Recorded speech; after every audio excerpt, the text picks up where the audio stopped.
தமிழக அரசியல் களம் தேர்தல் ஜுரத்தில் தகித்துக் கொண்டிருக்கும் வேளையில் அதிமுக தலைமையில் இருந்து கிளம்பும் தகவல்கள் அறிவாலயத்தையே உற்றுநோக்க வைத்திருக்கின்றன. யாருக்கு கொடுக்க வேண்டும் என்பதை விட யாருக்கெல்லாம் கொடுக்கக்கூடாது என்பதில் எடப்பாடி பழனிசாமி காட்டி வரும் வேகம், சீட்டு யாருக்கு கொடுக்க வேண்டும் என்பதை விட யாருக்கெல்லாம் கொடுக்கக்கூடாது என்பதில் எடப்பாடி பழனிசாமி காட்டி வரும் வேகம் அக்கட்சியின் மூத்த தலைவர்களையே கதிகலங்க வைத்துள்ளது. அதிமுகவில் மாவட்ட செயலாளர்களும் முன்னாள் அமைச்சர்களும் தங்களது வாரிசுகளுக்கும் விசுவாசிகளுக்கும் சீட்டு வாங்கிவிடலாம் என பெரிய பட்டியலோடு எடப்பாடியை சந்திக்கச் சென்றால் அங்கே அவர்களுக்கு கிடைப்பது காரசாரமான பதில்கள்தான். உங்கள் தொகுதி வேலையை மட்டும் பாருங்க, முதல்ல ஜெயிச்சிட்டு வாங்க, மற்றதெல்லாம் நான் பார்த்துக்கிறேன் என முகத்திற்கு நேராக எடப்பாடி பழனிசாமி சொல்லும் ஒற்றை வரி பல முன்னாள் அமைச்சர்களின் கனவில் மண்ணை அள்ளி போட்டுள்ளது. குறுநில அரசியல் செய்து வந்த மூத்த தலைவர்களின் சிபாரிசுகளை ஓரம் தள்ளிவிட்டு கட்சியின் கடிவாளத்தை தன் கையில் இறுக்கமாக பிடித்துள்ளார் எடப்பாடி.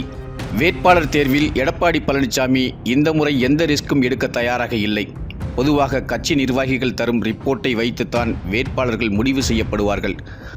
ஆனால் ஓபிஎஸ் ஒருபடி மேலே போய் ஓய்வு பெற்ற உளவுத்துறை அதிகாரிகள், நடுநிலையான முன்னாள் காவல்துறை அதிகாரிகளை கொண்டு ஒரு இரகசிய குழுவை அமைத்துள்ளார்.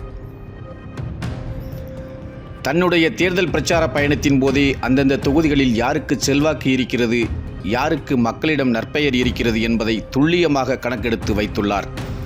இந்த இரகசிய பட்டியலோடு உளவுத்துறை அதிகாரிகள் கொடுக்கும் கிரவுண்ட் ரிப்போர்ட் பொருந்தினால் மட்டுமே அவர்களுக்கு சீட் உறுதி என்கிறது எடப்பாடி பழனிசாமி வட்டாரம். முன்னாள் அமைச்சர்கள், மாவட்ட செயலாளர்களுக்கு சீட் உறுதி செய்யப்பட்டாலும் மீதமுள்ள தொகுதிகளில் 80% புதுமுகங்களை களமிறக்க இபிஎஸ் திட்டமிட்டுள்ளார்.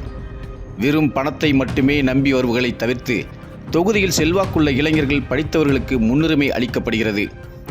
கட்சி இக்கட்டான சூழலில் இருந்தபோது ஓபிஎஸ் பக்கம் சாயாமல் எடப்பாடியுடன் நின்ற உண்மையான விசுவாசிகளுக்கு இந்த முறை ஜாக்பாட் அடிக்கப் போகிறது.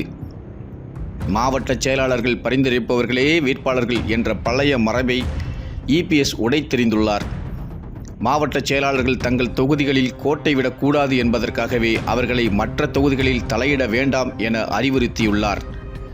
இது ஒருபுறம் கட்டுப்பாட்டை கொண்டு வந்தாலும் மறுபுறம் சீட் கிடைக்காத அதிருப்தியாளர்கள் என்ன செய்வார்கள் என்ற அச்சத்தையும் ஏற்படுத்தியுள்ளது.